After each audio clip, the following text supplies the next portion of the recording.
প্রধানমন্ত্রীর সঙ্গে কোস্টগার্ড মহাপরিচালকের সৌজন্য সাক্ষাৎ।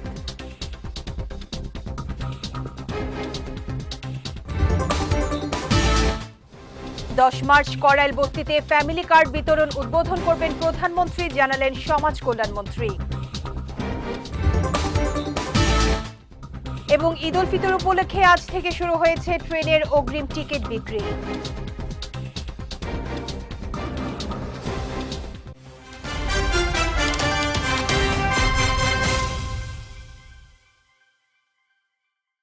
আসসালামু আলাইকুম।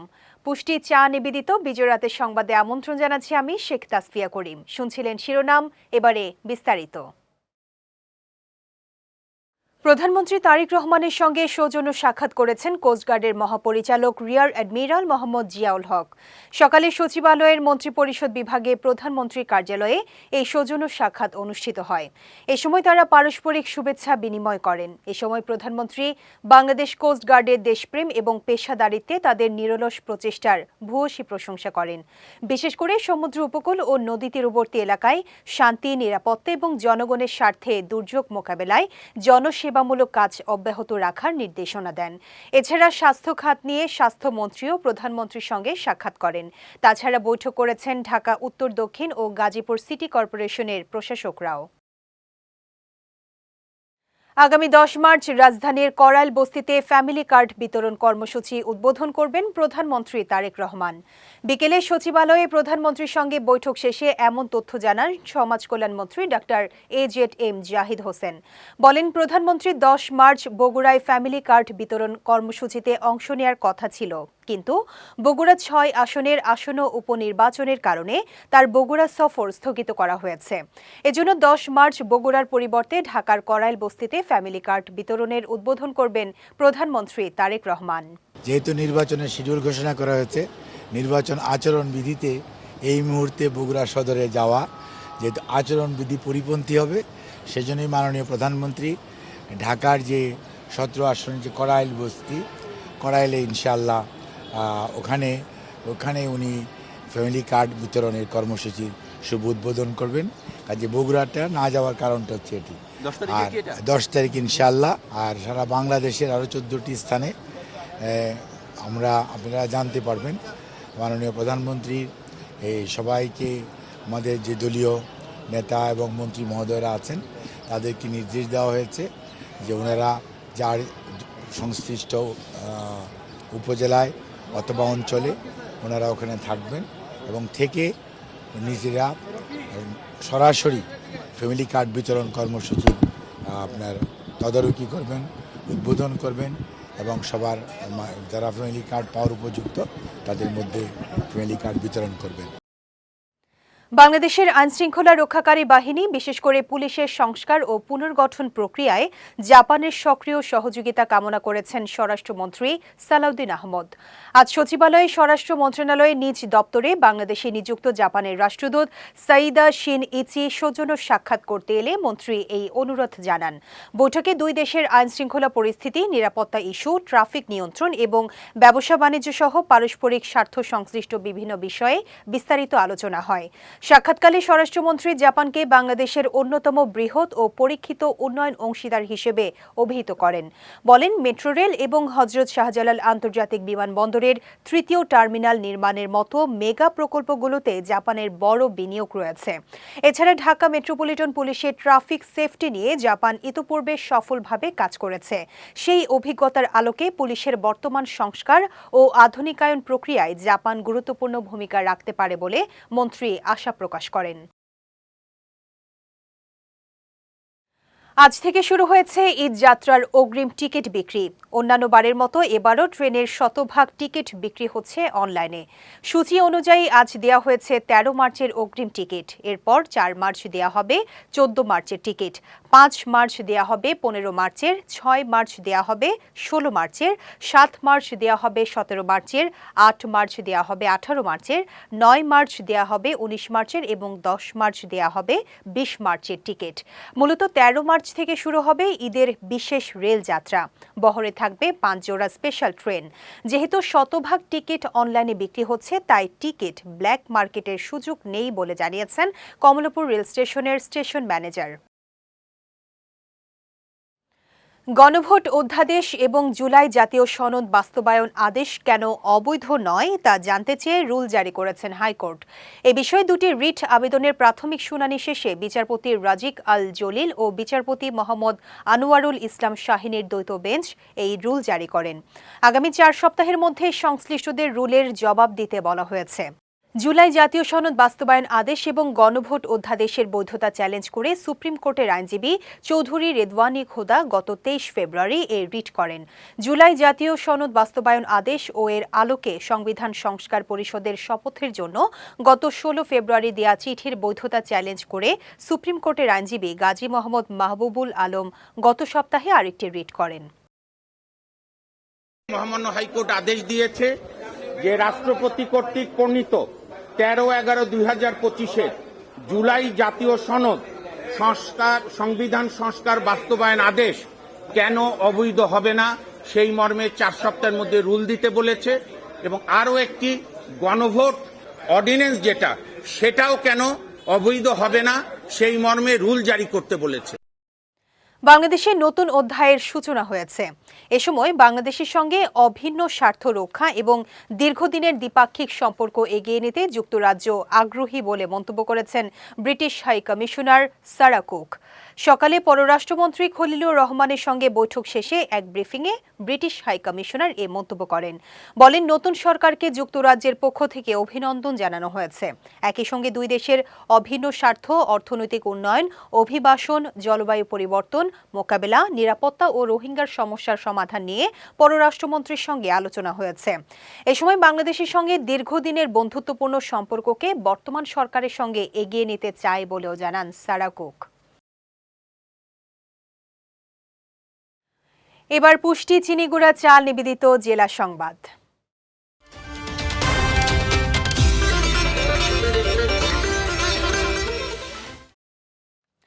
স্থানীয় সরকার, পল্লী উন্নয়ন ও সমবায় প্রতিমন্ত্রী মীর শাহে আলম বলেছেন, বিগত অন্তর্বর্তী সরকারের জারি করা সকল অধ্যাদেশ আগামী 12 মার্চ জাতীয় সংসদ অধিবেশনে উত্থাপন করা হবে। এরপর কোন অধ্যাদেশ গ্রহণ করা হবে আর কোন অধ্যাদেশ গ্রহণ করা হবে না সেটি ওই দিনই সংসদে সিদ্ধান্ত হবে। দুপুরে সিলেট সিটি কর্পোরেশনের কর্মকর্তা কর্মচারীদের সঙ্গে মতবিনিময় শেষে সাংবাদিকদের তিনি এসব কথা জানান।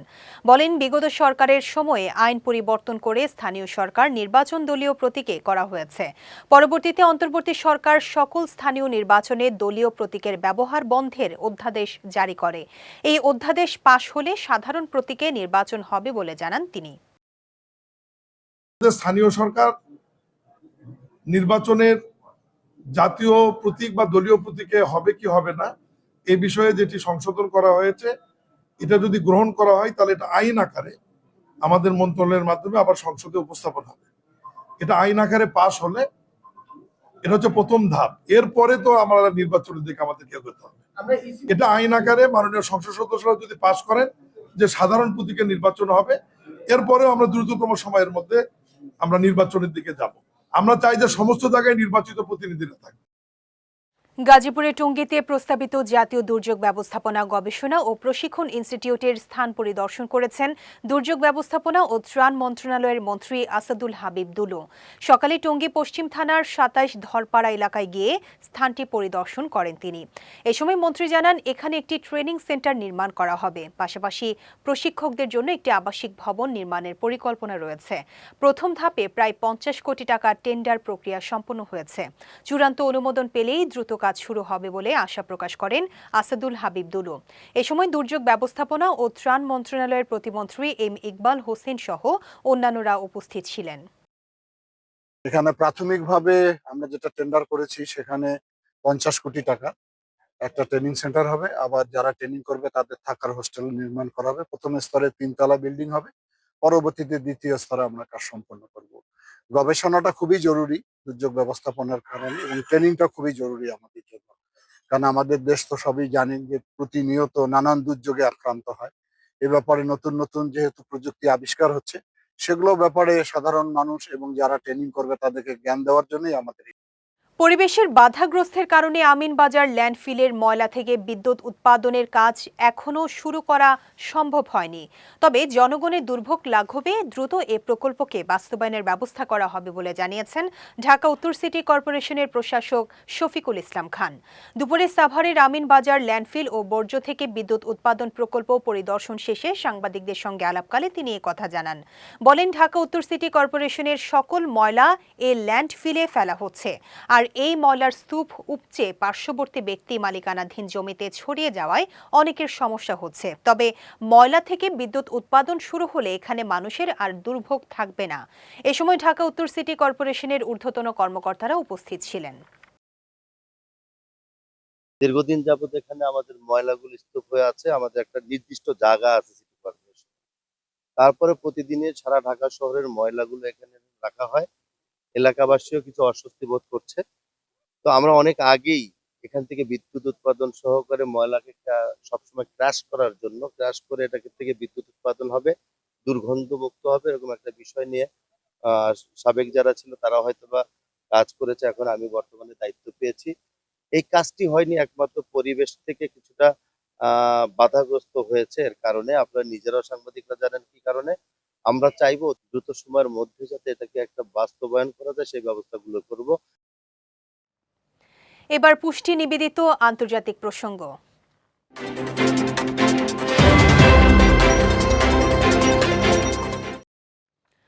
যুক্তরাষ্ট্র ইসরায়েলের বিপক্ষে সংঘাত ঘিরে মধ্যপ্রাচ্য জুড়ে হামলা অব্যাহত রেখেছে ইরান। কাতার, কুয়েত, আমিরাতে মার্কিন ঘাঁটিতে ড্রোন ও ক্ষেপণাস্ত্র হামলা চালাচ্ছে দেশটির সেনাবাহিনী। এই পরিস্থিতিতে সংযুক্ত আরব আমিরাতে অ্যামাজনের দুটি ডেটা সেন্টার ড্রোন হামলায় ক্ষতিগ্রস্ত হয়েছে বলে জানিয়েছে অ্যামাজন ওয়েব সার্ভিসেস বা AWS। এছাড়া বাহরাইনে তাদের আরেকটি স্থাপনার কাছাকাছি ড্রোন হামলার ঘটনা ঘটেছে বলেও জানিয়েছে প্রতিষ্ঠানটি। মঙ্গলবার এই তথ্য নিশ্চিত করেছে ব্রিটিশ সংবাদ মাধ্যম বিবিসি। বিশ্বব্যাপী ডেটা সেন্টার এবং ডিজিটাল সেবা দেয়া অ্যামাজন জানিয়েছে, ড্রোনের সরাসরি আঘাতে তাদের অবকাঠামোগত ক্ষতি হয়েছে এবং ভবনটির বিদ্যুৎ বিঘ্নিত হয়েছে। এই ডেটা সেন্টারগুলো অঞ্চল ভিত্তিক ওয়েবসাইট এবং অনলাইন অ্যাপ্লিকেশনের মতো বিস্তৃত ব্যবসা ও ইন্টারনেট পরিষেবার জন্য তথ্য সংরক্ষণ এবং প্রক্রিয়াজাত করে। কাজে এই ধরনের স্থাপনায় ক্ষয়ক্ষতির প্রভাব গুরুতর হতে পারে বলে ধারণা করা হচ্ছে। এমন পরিস্থিতিতে অবিলম্বে গ্রাহকদের ডেটা ব্যাকআপ করতে অথবা মার্কিন যুক্তরাষ্ট্র, এশিয়া, ইউরোপ বা অন্য কোথাও সিস্টেম স্থানান্তর করার জন্য আহ্বান জানানো হয়েছে। যাচ্ছি পুষ্টির ড্রিঙ্কিং ওয়াটার নিবেদিত খেলার সংবাদে।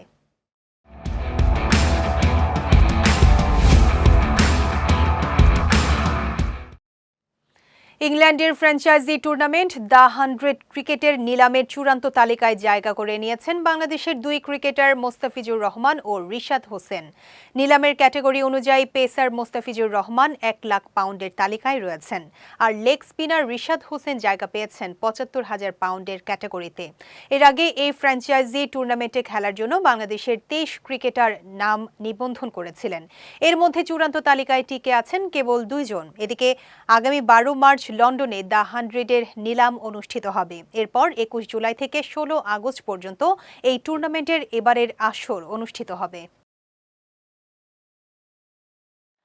কোপা দেল রের সেমিফাইনালের দ্বিতীয় লেগে আজ মুখোমুখি হতে যাচ্ছে বার্সেলোনা ও আতলেতিকো মাদ্রিদ। বাংলাদেশ সময় রাত 2টায় ক্যাম্প ন্যুতে ম্যাচটি অনুষ্ঠিত হবে। এর আগে কোপা দেল রের সেমিফাইনালের প্রথম লেগেই বড় ধাক্কা খেয়েছে বার্সেলোনা। আতলেতিকো মাদ্রিদের কাছে 4-0 গোলে হেরে ফাইনালে ওঠার পথটা ভীষণ কঠিন করে ফেলেছে কাতালানরা। এরপরও ফাইনালের আশা ছাড়ছে না দলটির প্রধান কোচ হ্যান্সি ফ্লিক। অসম্ভবকে সম্ভব করে শিরোপা নির্ধারণী ম্যাচে পা রাখতে চান তিনি। এতে করে বর্তমান পরিস্থিতি থেকে ফাইনালে যেতে কঠিন চ্যালেঞ্জ উতরাতে হবে স্প্যানিশ জায়ান্টদের। পুষ্টি চা নিবেদিত বিজয় রাতের সংবাদ শেষ করার আগে শিরোনামগুলো দেখে নিচ্ছি আরও একবার।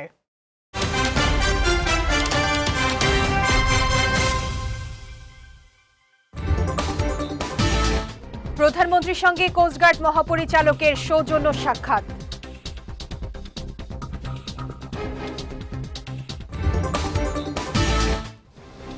মার্চ করাইল বস্তিতে ফ্যামিলি কার্ড বিতরণ উদ্বোধন করবেন প্রধানমন্ত্রী, জানালেন সমাজ কল্যাণমন্ত্রী। এবং ঈদ উল ফিতর উপলক্ষে আজ থেকে শুরু হয়েছে ট্রেনের অগ্রিম টিকিট বিক্রি।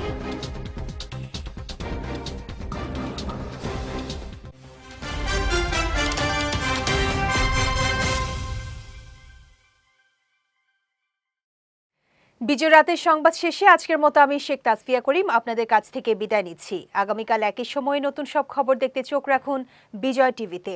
এছাড়া আজকের বিজয় রাতের সংবাদের ভিডিও দেখতে পারেন আমাদের ইউটিউব এবং ফেসবুক পেজে। আমাদের ইউটিউব হলো youtube.com/bijoytvofficial এবং আমাদের ফেসবুক পেজ হলো facebook.com/bijoytvlimited। এতক্ষণ সঙ্গে থাকার জন্য ধন্যবাদ সবাইকে।